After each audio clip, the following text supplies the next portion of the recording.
Hai, Assalamualaikum. Kembali ke Quarter Little Channel, guys. Hari ni abang ada special video yang abang nak share dengan korang, ataupun abang nak berkongsi dengan korang tentang setup race motosikal yang jarang-jarang sebenarnya abang nak share. Bab racing ni boleh cakap lebih detail lah. Tapi sebelum abang nak teruskan video ni, guys, apa kata kita bagi laluan dulu untuk bumper ini. Sas.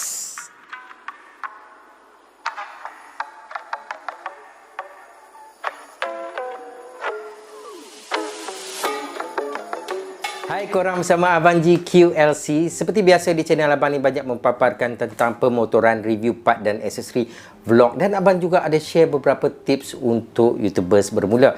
Tetapi di episod kali ni abang nak share dengan korang tentang unit management yang mana digunakan dalam setiap motor yang masuk dalam racing.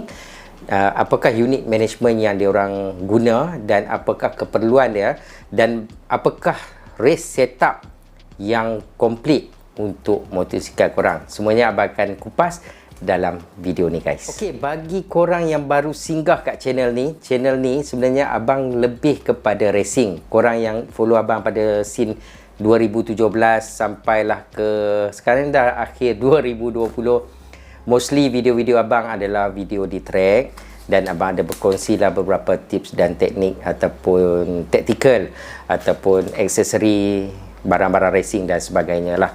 Dan sebenarnya untuk pengetahuan korang, pada permulaan waktu abang berkecimpung dalam dunia race ni, abang menggunakan ECU daripada Thailand, iaitu ECU Apitech Racing. Dan actually ECU ni sebenarnya bagi abang macam kita kena test lah. Abang tak nak cakap ECU ni okey ataupun ECU ni okey, ECU yang mana lebih baik ataupun yang lebih buruk.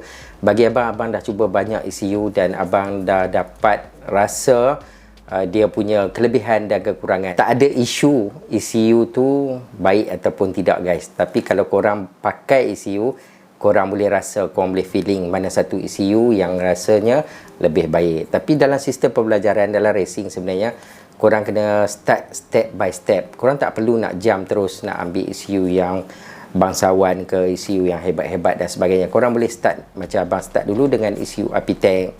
So ECU Apitech abang pakai pada permulaan dia memang bagi beginner, masa sekarang pun beginner lah, guys.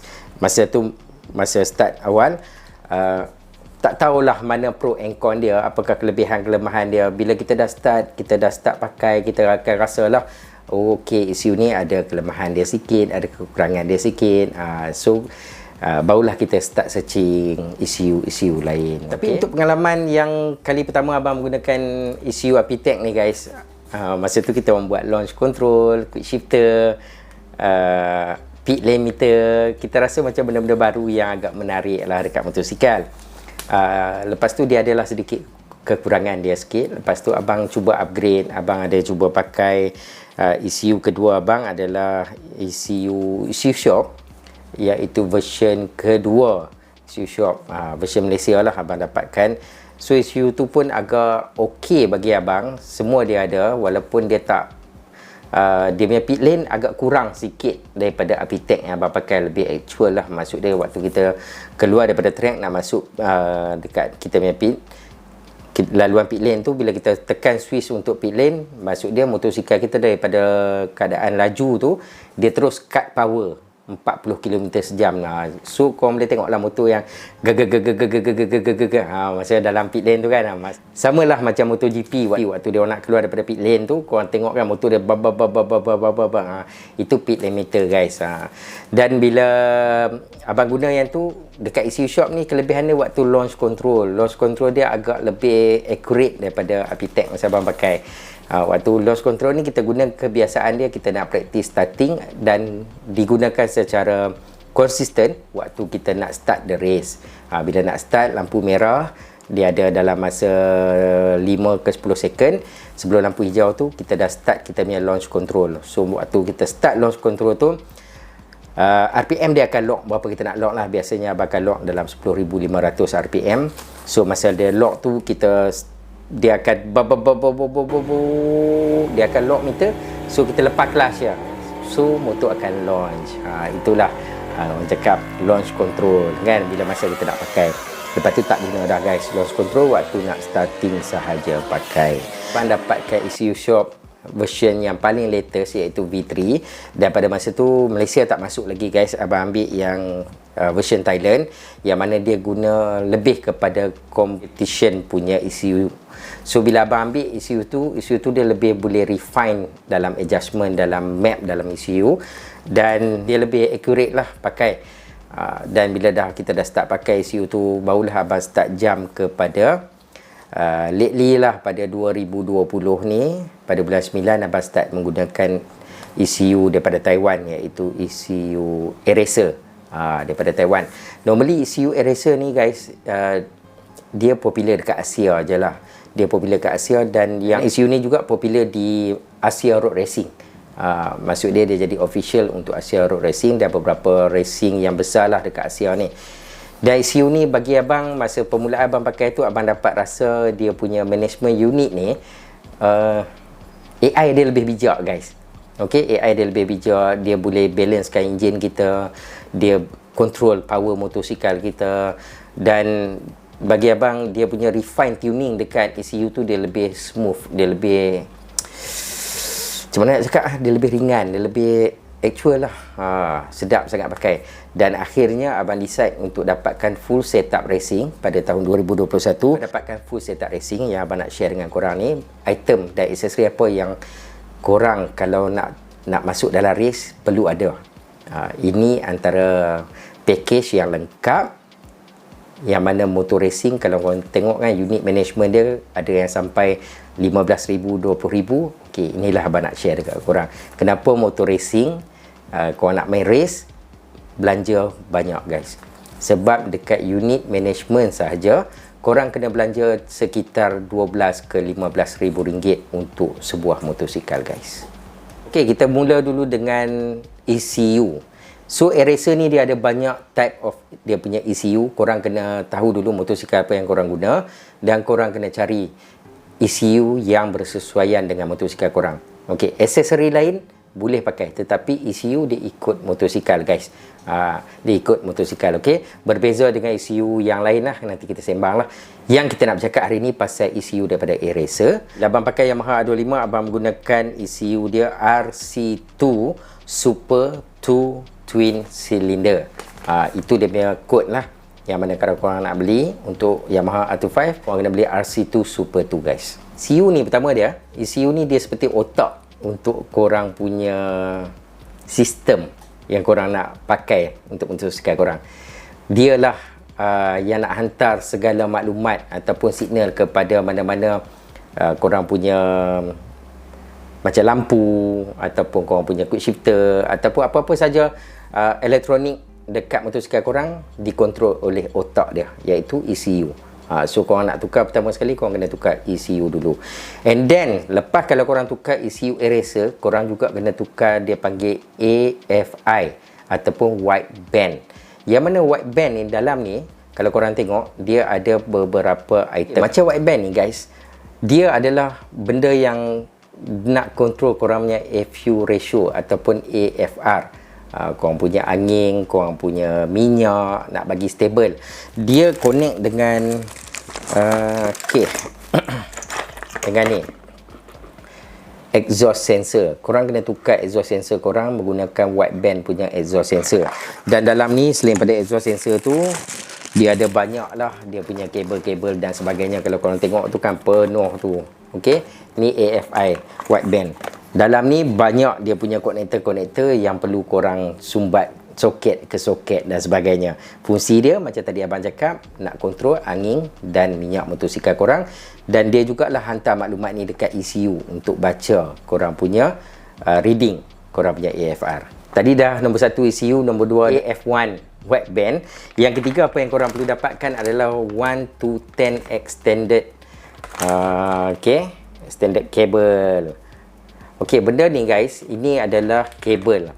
Yang mana kabel ni, bila kita dapatkan kabel ni, satu kita connect dekat ECU, 9 lagi wire dia ni, dia akan cabang lah di F1 ke quick shifter korang, ke modul data logger, macam-macam lah. Sekejap lagi kita sembang So, yang ni yang korang kena dapatkan. Kalau tak ada konektor kabel ni, korang beli semua benda guys, tak boleh pakai.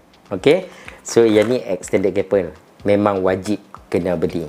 Dia ada jual 122, 124, 128 dan 110. So abang advise korang beli terus yang 1 to 10, sebab nanti korang nak extend atau korang nak tambah bagi part-part lain, korang tak semak dah, korang tak pening dah nak kena tambah lagi extension cable dan sebagainya guys. Item yang seterusnya abang nak kongsi kat korang adalah quick shifter guys. Okay, quick shifter. So quick shifter ni untuk eraser punya. Okay, ni quick shifter dia guys. Korang boleh tengok. Dia ada beberapa jenis quick shifter. Tapi kalau korang nak beli yang racing, korang kena beli quick shifter yang bentuk dia macam ni guys. Okay, korang kena beli quick shifter yang macam ni. Dan dia juga ada modul dia sendiri guys. Okay, dia ada quick shifter punya modul sendiri. Okay, supaya apa? Supaya dia tak pening nanti. Okay, quick shifter ni dia boleh ubah sama ada korang nak pakai gear cungkir ataupun GP shift, gear yang terbalik, yang tekan tu kan, dia boleh. Sebab setengah ECU dia hanya boleh one way, yang ni two way, tapi bukan auto blipper guys bukan auto blipper, cuma dia boleh cungkir ataupun tekan. So dalam racing, quick shifter ni memang antara part yang penting, yang mana korang boleh improve korang punya lap time, riding skill korang akan lebih smooth bila dalam track guys. Yang seterusnya adalah data logger ataupun logger modul. Logger modul ni guys, fungsi dia adalah untuk menyimpan data. Bila korang masuk dalam track, korang pusing dalam track, korang keluar, tuner korang akan ambil, akan cucuk dekat korang punya unit management ni, data logger ni, untuk tengok korang punya data dalam track. Contoh adalah abang nak bagi tahu kat korang, macam waktu bila korang tutup minyak, waktu bila korang buka minyak, waktu bila korang buat rolling speed korang, maksud dia session-session yang korang drop gear, buang gear dan sebagainya. So data logger ni akan ambil semua data dia guys, akan ambil semua data. Maksud dia korang tak boleh lagi nak cakap dekat tuner korang ataupun pemain korang, motor tak boleh pergi, motor semput, motor dan sebagainya. Sebab data logger ni dia akan cerita semua apa yang berlaku dalam track. Maksud dia bila korang ada data logger, sebenarnya boleh improve kita punya riding skill. Sebab bila ada data, kita tahu section ataupun dekat mana kita lemah, dekat section pertama ke, section keempat ke, ketiga yang kita lemah, mungkin kita kena improve kawasan tu. Mungkin kita terlalu awal braking, ataupun mungkin kita terlalu lambat late braking hingga memperlahankan motor, barulah kita masuk corner dan sebagainya. So data logger ni fungsi dia untuk merekodkan apa yang kita buat dalam track. Ada kebaikan dia untuk kita improve kita punya riding skill. So data logger juga adalah benda yang paling penting. Kalau nak masuk racing, korang kena dapatkan data logger ni guys. Alright, item seterusnya yang abang nak share kat korang ni adalah race module guys. Race module, kenapa pula dah ada racing ECU kan, nak kena ada race module. Race module ni sebenarnya dia nak control lagi part-part lain guys. Contoh yang didatangkan dalam race module ni adalah dia punya unit management race module tersebut, yang mana dia juga link kepada gyro sensor. Barulah kita tahu kita punya lean angle, berapa banyak yang kita turun waktu corner tu kan. Sebab kalau kita tengok dalam MotoGP, korang tengok macam mana dia turun sampai berapa degree dia turun. So gyro sensor ni lah main peranan untuk calibrate kita punya keadaan waktu kita lean. Selain pada tu, dia juga ada GPS sensor. GPS sensor yang mana untuk merekodkan data kita punya speed, kelajuan dan sebagainya. Selain pada tu, unit management ataupun kita panggil race module ni, dia juga nak hantar mapping untuk kita punya launch control, kita punya pit limiter. Dan yang paling menarik lagi dekat race module ni, kita boleh set mapping, iaitu di mapping kita, mapping 1, mapping 2, mapping 3. So bila kita bawa motor, waktu biasanya bila kita dah ada penjarakan, kita akan tukar mapping yang agak safe, iaitu dia tak bagi full power dekat motosikal kita, kita just contain dalam keadaan yang smooth dan sebagainya. Dan bila kita ada fighting, biasanya kita akan pakai mapping 2 atau mapping 3 ni waktu kita nak starting, nak jauhkan pada kelompok, dan kebiasaannya di mapping 3 ni kita akan set lah. Kita set macam katalah 1 ataupun 2 lap lagi kita berada dalam kelompok 3 atau 4 biji motor, 5 biji motor. So mapping, final mapping ni kita akan guna untuk fighting, untuk fight, untuk last sebelum checkered flag. So bila kita pakai mapping yang last tu, sebenarnya dia punya risiko agak tinggi lah, enjin boleh blow dan sebagainya. Tetapi kita akan set untuk full power untuk fighting untuk 1 ataupun 2 lap sahaja. Dan selain pada tu, race module ni juga yang mana nak control lah, traction control, anti wheelie dan sebagainya. Tapi abang rasa bagi Gentra 250 untuk traction control dan anti wheelie abang tak pakai lah, sebab motor tu pun sebenarnya kompulas minyak pun tak boleh pun terwheelie pun kan. Lain lah kalau motor 600cc atau 1000cc. Ok, sebelum abang terlupa, tadi dah cerita pasal race module. Bila korang dah beli race module, korang kena dapatkan satu lagi race switch guys. Race switch. Kalau korang tak beli race switch ni guys, macam mana korang nak tekan function launch control, pit lane dan sebagainya. So inilah fungsi dia race switch guys. Bila korang dah pakai race switch, korang boleh tekan untuk set korang punya launch control, pit limiter, korang punya maps dan sebagainya di korang punya switch di tangan sebelah kiri korang. Ok, di handle sebelah kiri lah. So benda ni juga sangat penting. Bila dah ada korang punya race module, korang kena dapatkan race switch ni untuk bagi function korang punya race module guys. Item seterusnya korang kena ada untuk motor racing korang. Apa dia? Ini dia, lap receiver guys. Ok, korang kena ada lap receiver. Yang mana lap receiver ni korang boleh dapat tahulah korang punya lap ke berapa. Maksudnya lap 1, lap 2, lap 3 dan sebagainya. So lap receiver ni akan bagi signal hantar kepada ECU untuk hantar kepada korang punya race panel. Korang dapat tahulah korang berada dalam pusingan yang ke berapa. Tapi kalau korang tak ada lap receiver pun, di tepi bahagian checkered flag tu biasanya dia ada board ataupun digital board yang mana bagi tahu kat korang lah korang ada kat lap yang ke berapa. Biasanya lagi 1 lap nak habis dia akan naik last lap. Tapi kalau korang ada lap receiver, korang lebih senang untuk tahulah korang berada di pusingan yang ke berapa guys. So penting juga lap receiver untuk motosikal racing korang. Ok, item yang seterusnya, yang ni sangat excited abang nak share dekat korang. Sebab pengalaman abang race, abang tak pernah pakai race panel guys. Ini adalah kali pertama yang mana abang akan masukkan race panel dekat abang punya Gentra racing abang, iaitu A-Racer race panel. Ok, dekat race panel ni kalau korang tengok dia adalah fully digital. Korang tak perlu pun nak buang korang punya meter, korang boleh kekalkan korang punya meter. Tapi race panel ni dia lebih detail untuk korang punya mapping tu. Biasanya di belah bawah tu korang tengok M1, M2, M3 adalah mapping untuk korang punya setting enjin motosikal korang. Dia juga ada traction control, pit limiter, anti wheelie, apa lagi, korang punya speed, korang punya lap timer, korang punya apa lagi, gear indicator. Banyaklah dekat race panel ni yang mana korang boleh tengok waktu korang race, boleh fokus dan semua maklumat terdapat dekat race panel ni guys. Mudah kan? Sebelum ni race kadang-kadang kita tak tahu berapa kita punya lap time dan sebagainya. So sekarang ni ada kat race panel kita punya lap time, setiap lap time tu berapa yang kita buat. So kita boleh improve kat situ. Kalau tidak nanti kita keluar baru kita nak tengok lap time kita buat apa dah kan. So bila itulah pentingnya guna race panel ni untuk bagi data waktu kita berada dalam track guys. Seterusnya ataupun item terakhir yang korang kena ada untuk motosikal ataupun Gentra racing korang, iaitu iLink calibration cable guys. Boleh baca tak? Boleh baca. Ok, iLink calibration cable. So kabel dia bentuk macam ni saja guys. Satu cucuk dekat korang punya ECU, satu cucuk dekat korang punya komputer ataupun laptop korang. Dan inilah gunanya untuk ambil semua data dan transfer data masuk balik dalam ECU korang.